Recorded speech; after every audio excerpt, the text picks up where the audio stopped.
for me, whether win or lose, the fact that he got subpoenaed to come in, to me, is a win. Hopefully, it gives him the sense that next time he can just stop anybody and think it will be okay. They'll pay the fine, move on, and he could just incredibly just stop anybody. Next matter is 25 TRD 9809, State of Ohio versus Percy Bediaco. Mr. Bediaco is present without counsel. Mr. Savage is here on behalf of the Law Director's Office. And we're scheduled for a trial today to a charge of speeding. Mr. Bediaco, did you wish to have a trial today? Yes, sir. Okay. Mr. Savage, would you like to make an opening statement? No, Your Honor. Okay. Mr. Bediaco, would you like to say something before we take evidence? Yes, sir. Go ahead. Yes, Your Honor.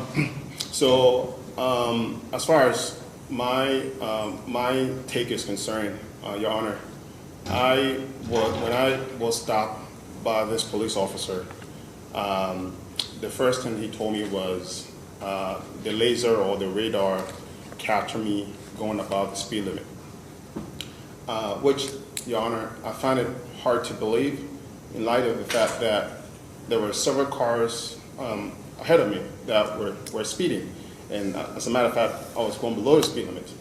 So the first question in my mind was, A, whether I was incorrectly captured and the cars in front of me that were speeding were the ones that were captured, or there were some issue with the laser or the radar system.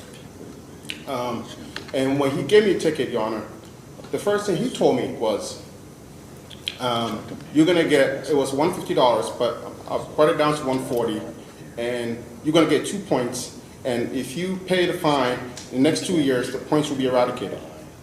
Your Honor, I have clean driving records, never got points in my life.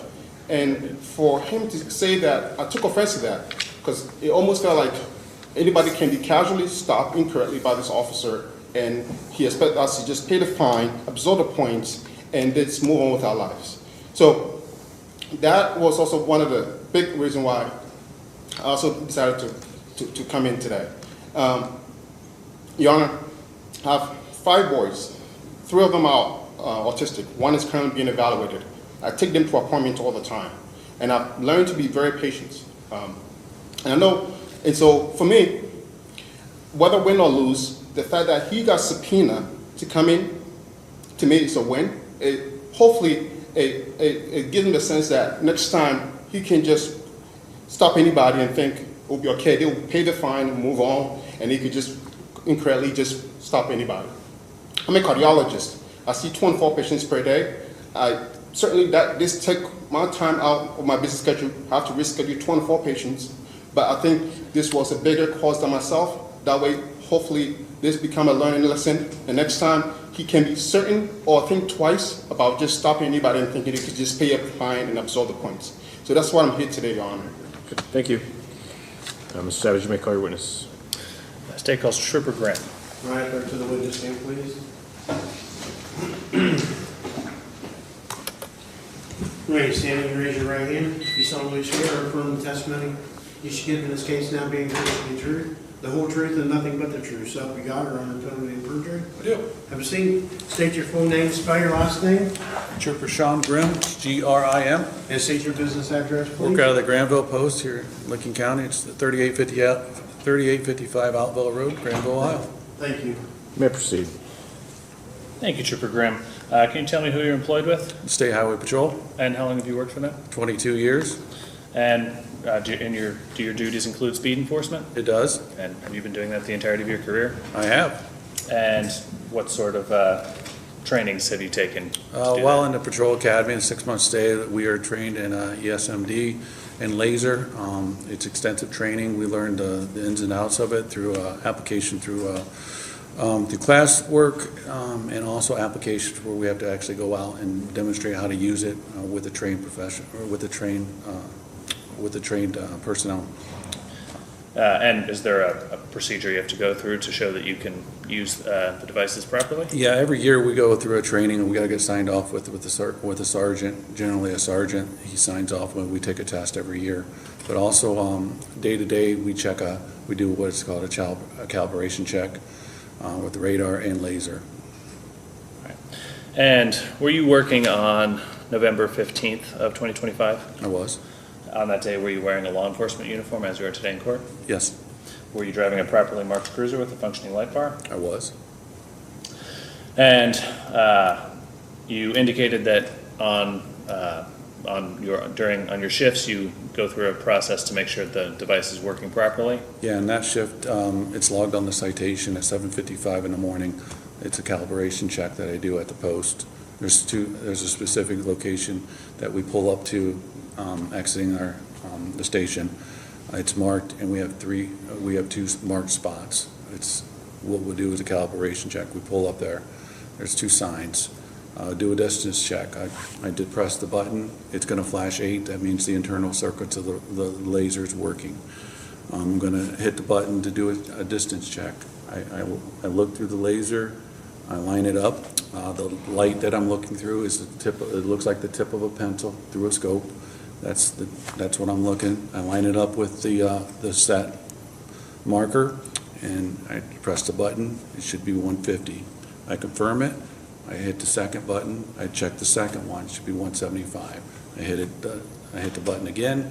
It's going to take the distance 25 feet between them. That means that my distance check. What we do next is a scope alignment. So I'm looking through the scope again, and I have it through the scope alignment. I'm depressing the button. I'm looking at a horizontal telephone pole, and I'm making sure once I look through it and I drag it across, I'm going to hear an audio sound. That basically means that it's on target. And I'll do that with a vertical as well as the horizontal. That basically means that the scope's aligned. Once those things are confirmed, that means my laser is operational. And on November 15th, at the beginning of that shift, did you find that the laser was operational? It was. At any time, did you have to take it out of service that day? No. In the course of that day, did you have contact with a man named Percy Bediaco? I did.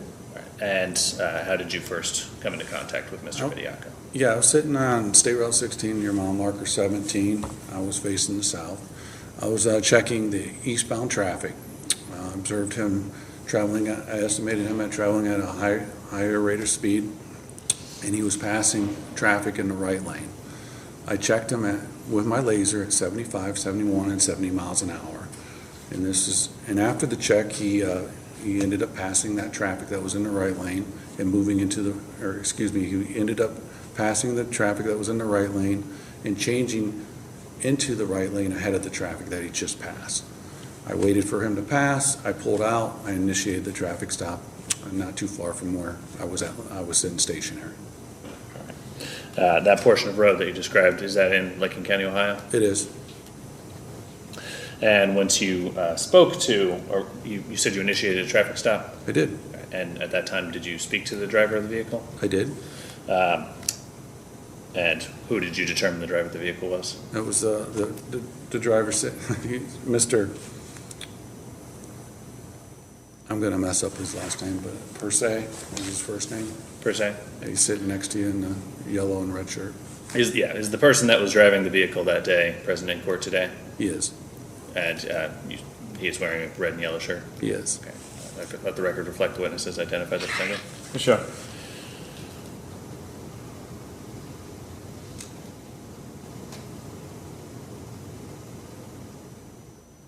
And what is the posted speed limit on that road? It's 55 miles an hour.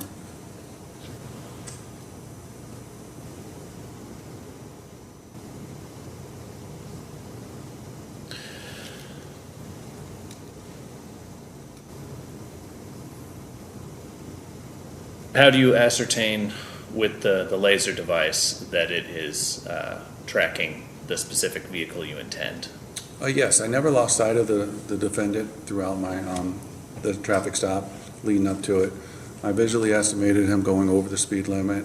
I set it, the scope, I was looking right downrange through the scope, and it was targeted right on him. I had my button pressed, and what that will do is once you hold the button and you keep it locked on, it's going to keep checking it. And once I had those 3 checks, I put it down and I waited for him to pass me. And was there anything between your cruiser and the defendant's vehicle that could obstruct it? No, there was, like I said before, in the left lane, there was no traffic. He was passing traffic in the right lane, which he eventually did, and after he changed into the right lane when he went by me. Right. After you initiated the traffic stop, did the driver make any statements to you? Yeah, he said he handed him some information, Virginia license, out-of-state license for sure, and registration. He said that he just recently moved to the Granville area and that he was heading to the BMV to change everything over. All right.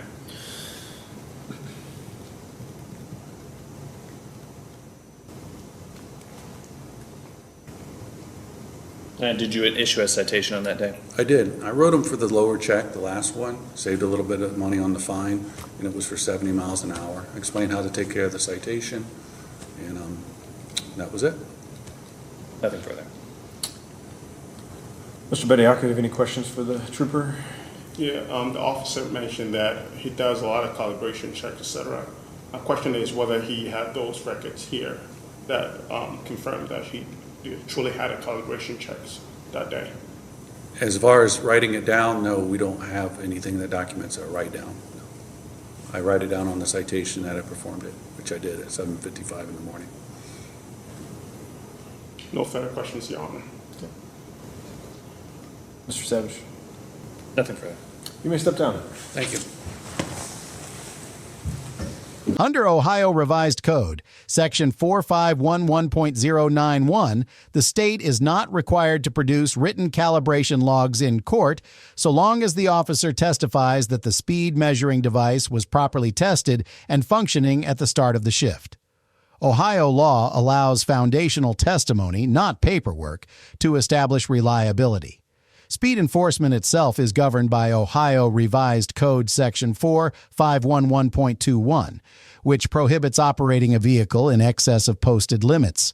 Once the officer credibly testifies to training, certification, calibration checks, and uninterrupted visual tracking, the burden shifts to the court to assess credibility, not to require documentary proof. At this stage, the legal question is narrow, whether the officer's sworn testimony establishes probable reliability of the device. Under Ohio law, it does. Anything else, Mr. Savage?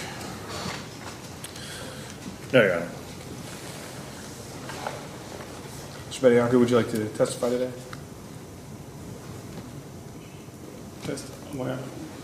Your Honor, what does it mean? Like the officer did. Oh, Testify under oath, yeah.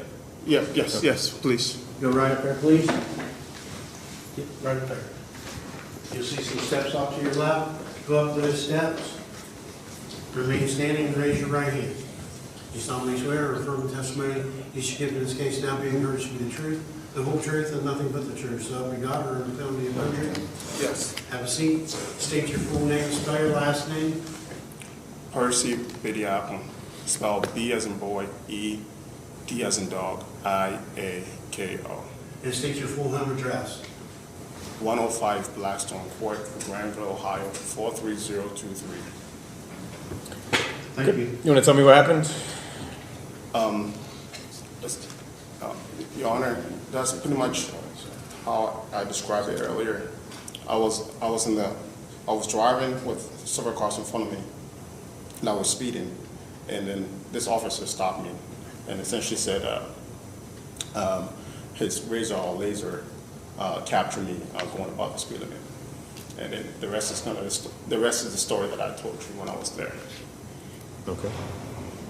Anything else you'd like to say today?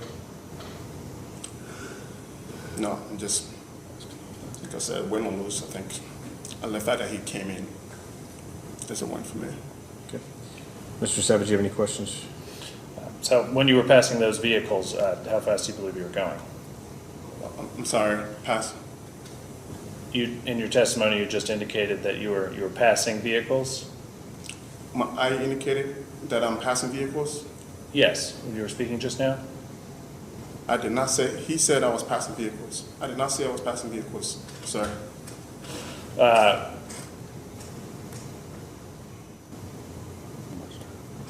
And could you clarify your testimony for me of what it is of where you were in relation to other vehicles on the road? So like I said, I was driving, and then there were several cars in front of me speeding. And then this officer stopped me and said his radar laser captured me going about the speed limit. But I wasn't passing the vehicles, and I never said that. I think he said that when he came up here. Okay. You said there were vehicles in front of you? Correct. About, how far in front of you were they? So if my car is here, the next vehicle is probably going to be where the desk is. All right. So would you Like- say that's about the length of like 2 cars? Maybe a little No. less? Not really. It's just like right here. Like if I'm here, the car. Can I just walk and show you where? I mean, I don't know The how desk? to calculate. So yeah, like right before the desk. So Okay, so a car length? so like maybe one car. Or, I don't know. Like, Yeah, I don't know. okay. That's kind of really. That's where the rear bumper of the car in front of you was? I'm sorry. Correct. Yes. Okay. Yes. Gotcha. And did you maintain about that same distance from it for the whole time until the officer pulled you over? Yes, I did. Correct. But like I said, they were speeding, so it were almost like slowly as I was coming towards him. They were slowly the distance was slowly widening as I was getting closer to him. But I was maintaining my speed.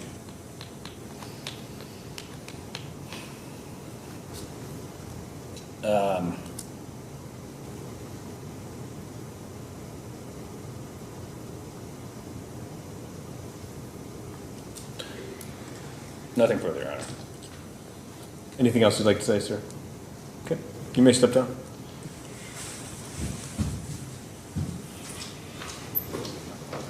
Yeah.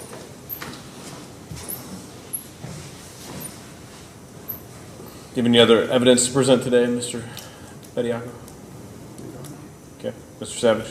Your Honor, we'd like to call the trooper again in rebuttal. Okay.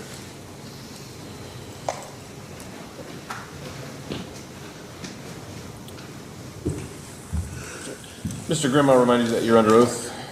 Mark, I need to use the video now. You're going to use the video? Yeah. You may proceed. All right. All right, so thank you, Trooper. Once more, I'd like to ask, if I didn't already, did you maintain visual contact with the defendant's vehicle from the time that you checked the speed with the radar to when you pulled it over? I did. Okay. And are you absolutely certain that that is the vehicle whose speed you were checking? I am. Okay. And we just heard testimony that the defendant believed that he was behind another vehicle about a car length behind it. Is that what you saw when you were out there on the road? No. Okay. And can you tell me again what you saw? He was in the left lane, he was passing vehicle, and I checked him in the left lane. He ended up changing into the right lane. Again, he created a distance between him and the other traffic behind him, but there was no traffic in front of him. I mean, there was traffic hit and go throughout the day, but at that time of the check between me and him, there was no traffic. It cleared up by the time that I waited for I mean, it was cleared up for several seconds. There was no cars around him. And is your cruiser equipped with a dash cam? It is. And was it operating on that day? It was. And how do you operate that? How do you turn that on? It's a computer program. You turn it on, you log into it, and it pretty much does itself. And just make sure that I'm logged on. But it records as soon as I can manually turn it on through the computer or on the mount, or every time I activate my overhead lights, it'll turn on. And my body camera will turn on when I open the door, unless I manually turn it on. But and basically, we just do it when I turn the lights on, it turns on. All right. Thank you. And can you see an image on your screen there? I can. And can you tell me what that image is? This is going to be the recording of the traffic stop that occurred. All right. Do you know whose vehicle that is in front of you there? That's going to be the defendant's vehicle in the right lane ahead of me, right after I just pulled out of the crossover. And what is the time indicated on the timestamp in the video? 11:43. And the seconds? 51, 11:43:51, sorry. All right, and now if I pull it back a few seconds. So I've pulled this back a little further. Is this still your dash cam footage? It is where I'm sitting stationary, checking for traffic coming towards me eastbound. And is this in front of you? Are these just other vehicles that were on the road that day? Yes, this is the traffic. Yep. And is this the traffic that passed before the defendant's vehicle came by? Yes, it is. All right, I'm going to play that. And could you keep track of for me how much time passes between when this traffic goes by and when the defendant's vehicle passes your vehicle? It's almost 20 seconds. 18 seconds. All right. So, is it fair to say that there were not vehicles close to the defendant's vehicle that could have interfered with the radar check, the laser check? Right. There was nothing interfering, like I said before. He passed that. He was in the left lane, it was clear. He ended up passing traffic, changing in the right lane after I already had the checks. He went by me, and I pulled out safely, and there's no traffic. There's traffic behind me, but it wasn't close to him. Nothing further. Mr. Bediako, you have any questions for the trooper about the video? No further comments. Okay. You may step down. Thank you. Anything else, Mr. Savage? No, Your Honor. Anything in closing? Briefly, we believe the state's met its burden to show that Mr. Bediako was traveling in excess of the posted speed limit. We've heard testimony from both the trooper and the defendant himself today, and we believe that the troopers to be more credible and based in line with his experience, as well as the video evidence shown today. Nothing further. You offering the exhibit? Yes, Your Honor. Okay. Is it marked? Yes, Plaintiff's Exhibit 1. Okay. Mr. Bediako, any objection to the video evidence today? No objection. Your Honor. Okay. I'll admit Exhibit 1. Would you like to say anything in closing today? No, Your Honor. Okay. Based on the evidence presented here today, I'll find you guilty of speeding. It'll be a $24 fine and court costs. You have a right to an appeal. You're welcome to do that if you like. You have any questions for me today? No, Your Honor. Okay. Thank you. Under Ohio Revised Code Section 4511.21, this case turns on whether the state proved that the defendant operated a vehicle in excess of the posted speed limit. Speed enforcement in Ohio does not require documentary calibration logs to be introduced at trial. Instead, the law permits the state to establish reliability through foundational testimony from a trained officer.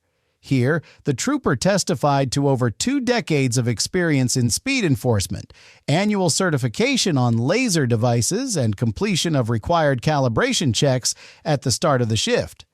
That procedure, checking internal circuitry, distance markers, and scope alignment, is sufficient under Ohio law to establish that the device was operational.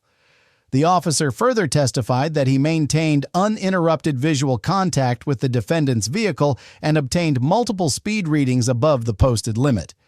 Those facts satisfy the evidentiary foundation contemplated by Ohio traffic enforcement standards.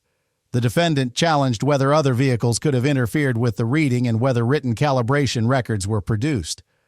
Under Ohio Revised Code Section 4511.091, the absence of separate written logs does not invalidate a citation when the officer credibly testifies that calibration was performed and notes it on the citation.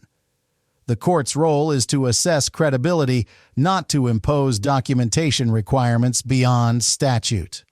Dash camera footage was admitted and corroborated the trooper's account, showing clear separation between vehicles at the time of the check. Based on the totality of the evidence, the court found the state met its burden and entered a finding of guilt for speeding, imposed a modest fine and costs, and advised the defendant of appellate rights.